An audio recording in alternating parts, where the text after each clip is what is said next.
Our journey begins with a man named Paul, leaving his house to get into his car. He drives until he arrives at his friend's house. Shortly after, they leave to collect another friend for where they are going. The three of them arrive at a desert. The man named Julian looks at their map, saying they should get to some forest area by tomorrow night. John mentions they will hunt there. He also leaves a note on their car that says if they don't return in 3 weeks, then nobody should look for them. Then two people drive by on quad bikes and Julian gets upset about it. For some reason, he wants them to be alone. Julian uses Paul's watch and explains how to use it to tell where the cardinal directions are. When Paul gets slightly excited learning this, Julian gets the feeling that he has never engaged in what they are about to do. However, John tells him not to worry about it. We learn early on that Julian is angered by having Paul on this journey. He says their water bottles and garbage bags are all they will take with them. When Paul asks if they will take the map, Julian gets more upset. The man's anger transfers to Paul, who does not understand how merely asking a question infuriated Julian. At that point, he angrily points out that he has been in more danger than both of them. Julian wants him to understand that one does not survive on this journey, one escapes. They are off to a great start by continuing to argue, even before the fun has even begun. John has to intervene to tell them to behave better. After that, they start walking. Soon, Julian removes a lifeless tree to collect the insects under it. He also shows how much of a survivor he is by eating one of them. He offers John an insect, but he doesn't want to take it. However, he eventually gives in. Paul also accepts, though he is the only one who seems to suffer from eating it. Julian sarcastically congratulates him for his rookie reaction. Rookie reaction or not, it's obvious that a lot of people don't usually consume such repelling creatures. After that, he gives Paul some nuts to deal with the unpleasant aftertaste. At another time, Julian places sticks in the ground to find out where the cardinal directions are. John explains to Paul how the process works. This is when Paul truly displays his rookie mindset, by saying they are wasting time doing it, pointing out that he has a watch that can tell him where they are. However, his friend maintains that this information may come in handy for him one day. When Paul uses his watch to say that north is behind them, John asks him what he will do if his watch breaks. Paul resorts to jokingly saying he will use his animal instinct.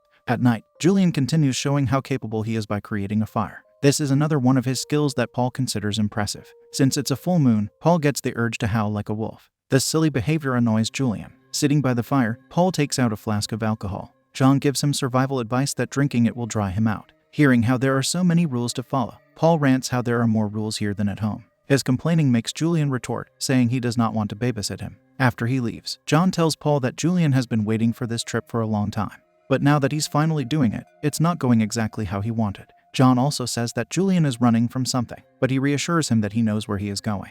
Julian is only angry because he isn't there yet. Despite the advice he received, Paul drinks from his flask prior to them going to sleep. On their second day, John is the last to wake up. Julian informs him that it looks like his friend went home because he is not there. Unfortunately for Julian, Paul soon arrives and delivers them their breakfast in the form of fruits. Then, Julian tells John that he doesn't want Paul to slow them down. To defend his friend, John points out that Paul brought breakfast. Despite Paul's useful action, he follows it by making a mistake. He cuts a cactus to drink from it. Joe stops him, informing Paul that it's the first mistake people do in the desert. Now, he also starts to have doubts. Maybe he was indeed wrong about taking Paul. He suggests that his friend should wait until dark to go back to the car. After all, John does not want him to risk his life for this hike. But Paul disagrees with him. He doesn't want to end it on such a humiliating note. As the group keeps walking, Paul falls, prompting John to come to his aid. He wants to give him some water, which causes Julian to aggressively intervene. He says Paul is proving himself unfit for this task. At this intense moment, we learn that John almost let Julian perish and he insults him for that. Afterward, Julian sees Paul emptying himself into his bottle. He tells him that he's releasing the rest of his water from his body. Paul even drinks some of it, pointing out he's surviving. Julian's face shows his disbelief in Paul's behavior. Shortly after, John digs to collect water. He places a bottle with its top cut off in the dug area. He then covers it with a plastic held in place by rocks. Through this process, we see water slowly collecting into the bottle inside that covered area. It is an intricate survival skill. It takes time, but it will give a person water, a fundamental commodity for staying alive. On the third day, Paul is starting to blend in with his companions. He even proves to be better than them at climbing rocks. They also work together on creating a fire. At night, John expresses how nice he thinks this place is. He wants to stay there. The man then starts talking about his daughter. It's interesting that he says he doesn't want her to grow up, because the only thing that scares him is not being there for her. Julian adds that the things they fear in life are those they can't control. According to him, the civilized world gives people a false sense of security in the form of things like jobs and homes. However, none of those can be controlled. Paul asks him if that means they have to fear everything, but Julian does not know how to answer him. This topic makes Paul share his opinion. He says he doesn't fear anything anymore. He used to be consumed by fear due to moving around a lot during childhood. He always felt alone. One day he was working on the roof with his father and he fell from it. Since he landed on his feet, Paul says that was it. From that point onward, he climbed mountains in addition to swimming with sharks, metaphorically speaking. Now, he fears nothing. On day 7, the group settles near a tree lying on the ground. They relax there until Julian sees something.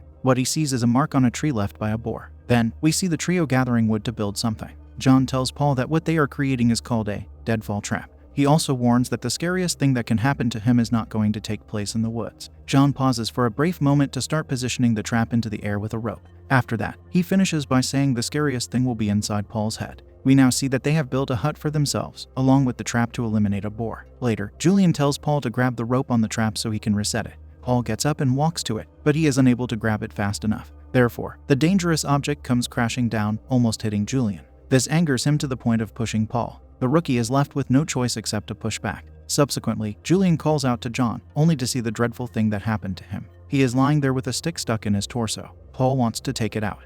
Yet Julian advises him not to, because the stick being there prevents blood from entering his lungs. Paul rushes to collect his flask, while Julian stays with his injured friend. At night, they have a fire. Julian wants Paul to hold his arms down. He spills the alcohol from the flask onto John's wound, making the poor man suffer even more. It seems like Paul wasn't mistaken in bringing alcohol after all. With the extra pain from the alcohol, John soon loses consciousness. Julian instructs Paul that when John wakes up, Paul should give him plenty of water. Afterward, Julian starts leaving and Paul yells out, asking where he's going. Alone now, we observe that Julian is losing his mind. They brought some peyote for their hike, which he takes to deal with the situation. Following this, an awake John wants the stick to be taken out of him, explaining he cannot breathe. Switching back to Julian, the substance-affected man hears voices. He runs through the woods, stopping to yell out to the sky, asking what the voices want from him. He continues to run scared, seeming utterly lost in the dark wilderness. Then, out of nowhere, he encounters She whispers something to him, causing Julian to fall into a big puddle of blood. Suddenly, it is daytime. He is also completely out of his mind. He finds himself being intimate with the mysterious lady. However, she transforms into John, and he suddenly gets the urge to drown him in a puddle of blood. Back to the other two, John tells his friend he wants him to take care of Julian. Paul's only response is warning John not to lose his life. On the next day, Julian walks in the woods until Paul finds him. He angrily asks Julian where he was, but the man doesn't answer him. All he says is that they have to take John to the edge of the forest. Meanwhile, Paul wants to make smoke signals to get rescued. Julian's disagreement prompts Paul to get aggressive. He pushes the veteran survivor and gets held against a tree for doing that. Then, Julian instructs him on what they will do. In a calmer state, he says he needs Paul's help, so they construct a stretcher for John to start carrying him. While doing so, Paul asks again where Julian was last night. His companion says his fearful state pushed him to search for help. As they keep walking, Paul wants to stop for a break. Since Julian does not allow that, Paul falls. Anger engulfs Julian once more. The duo tries to pick up the stretcher, only to have John fall from it. Julian's anger rises, with him yelling at Paul for his incompetence. He also vulgarly insults the rookie. At night, Paul tells him he's sorry as they sit by the fire. Julian then checks on John because he is coughing. If their initial survival wasn't hard enough, now they have to deal with their injured friend. On day number 9, they continue carrying John on the stretcher. Once Paul sees a plane flying above them, he puts John down to scream for help. But Julian is wise to such an occurrence. He knows the people in that plane cannot see them. Therefore, he tells his enthused companion to calm down. Paul sits, looking defeated due to the plane just passing them by. Eventually, they arrive at a river, which fills the duo with joy. Paul believes they are going to make it. However, one good thing coming along brings a bad thing with it. At night, they discover that John removed the stick from himself. He starts bleeding and coughing because of that. There is nothing they can do to help him, so Julian collects a sizable rock and slams it on John, causing his demise. Of course, he agonizes over what he has done. On the following day, Paul says they have to take John back. Julian reveals that John isn't with them anymore, and that he wants to bury him instead. Paul points out that Julian no longer creates the rules, and taking John home is what he thinks would be best. He gets furious when Julian tells him John is already home. He reminds the man that John has a family, and his home is with them. Due to Paul being considerably angry, Julian is forced to hold him down again. After that, they pick up the stretcher with their lifeless friend and keep carrying him. It could be said that John was sort of like the glue that held the group together. With him gone, two opposing individuals will now have to deal with each other in their dangerous environment. We see them taking breaks with a fire on occasion. As they walk, now it's Julian who wants to slow down. Yet Paul doesn't let him. This makes Julian fall along a rocky hill and he gets himself painfully stuck. He yells out to Paul, but the man just stands above him. At night, Julian wakes up, still stuck. He yells into the air that he did what he came here to do, and now he wants to be released. On the 11th day, Paul stands above Julian, telling him that he now knows how John felt before Julian took his life. Julian thinks Paul has ill intent, so he tells him to get it over with. Then, he says it was all over prior to them entering the woods. He adds that it was all meant to be, and Paul was meant to witness it because it's what he fears. The anger in Paul stirs once more, with him yelling that Julian knows nothing. Afterward, Julian guesses that Paul did not fall from the roof of his house, like in the story he told them earlier. He thinks his dad knocked him off. Paul's frustration grows, telling Julian that he's nothing. Their argument prompts Paul to approach him. He grabs the man with force and tells him he will never descend to his level. Following this hateful exchange, Paul moves the obstacles that hold Julian in place. After a short while, they move together again. At night, they sit in silence by the fire and Paul is just looking at Julian with disdain. On the next day, Paul wakes up with a knife in his hand. He must have slept that way because he doesn't trust the person with him. He sees Julian is already awake, digging a grave for John. Paul learns that his friend is decomposing. Therefore, he takes a shovel to reluctantly start digging too. After they bury him, they sit by the daytime fire. Soon Paul stands, telling Julian they are done. Paul is leaving and he doesn't want the man to follow him. He does not even care if the man loses his life. The sole thing he wants from Julian is to never see him again. With those unfriendly words uttered, Paul leaves. Interestingly, the first thing we see him do is to use his watch like a compass, the trick Julian taught him. He also turns over a lifeless tree to perhaps find some bugs to eat. But a noise startles him.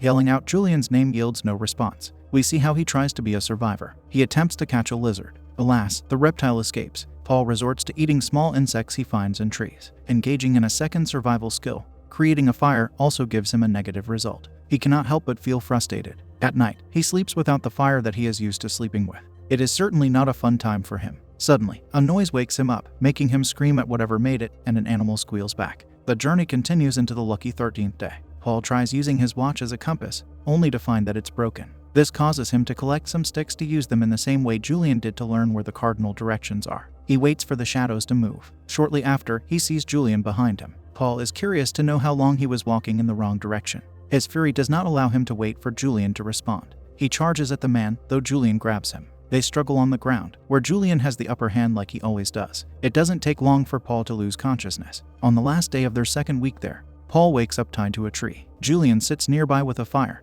the thing Paul could not create. Julian says he didn't want to wake him. He also says he has some breakfast if Paul is hungry. The only response he gives is that he wants to be freed. He mentions that John told him Julian was a good person. With a stern look, Julian looks at him to confirm that he is. He stands with tears in his eyes while Paul pleads to be released. Instead of doing that, Julian runs away. Left alone, Paul tries using a rock to cut the rope binding him to the tree. In the meantime, we observe Julian setting up a trap. Later, he comes back to Paul, telling him his restraints look painful. He has returned with a lifeless animal he captured using his trap. Julian is not entirely mean to Paul because he tends to his injured wrists with a leaf. He then brings some food and water for him. However, Paul does not want his help, but he has no choice. He allows Julian to feed him. Soon he starts feeling strange. Julian likely gave him a psychoactive substance while feeding him. During Paul's psychedelic experience, he finds that his restraints have been undone. The first action he takes is grabbing Julian's knife, and he starts stabbing him with it as he sleeps. After running away, he's driving his truck on the road. The man stands there, prompting Paul to stop and come out. The man on the road is John, telling Paul that he has to go back. His words bring Paul back to his bound state on the next day. Julian asks him what he saw, and he gets a truthful answer. Julian wants to know what John told him. Instead of answering that question, Paul says he knows Julian had to take his life. Afterward, he says he went home, yet had to come back for Julian. The veteran survivor tells him that the only reason Paul is still alive is because Julian kept him that way. Paul makes him laugh by saying the only reason Julian is alive is because Paul is tied to a tree. Due to such a statement, Julian whispers to Paul, telling him that nothing is stopping him from doing that. He then proves it by cutting Paul's restraints. Julian instantly starts running. Paul waits a few seconds before doing the same. While running, he falls and hurts himself. His painful scream causes Julian to hear him. Paul struggles to get up, having crippled his leg. Then he happens to come across a hanging rabbit that Julian must have left there. He takes it down and puts it in his back. But the man can barely walk with his injury. Eventually, he locates a hollow tree that he enters to hide from Julian. Night comes and he's still hiding inside. The following day, we see Paul trying to make a fire. He finally manages to ignite one.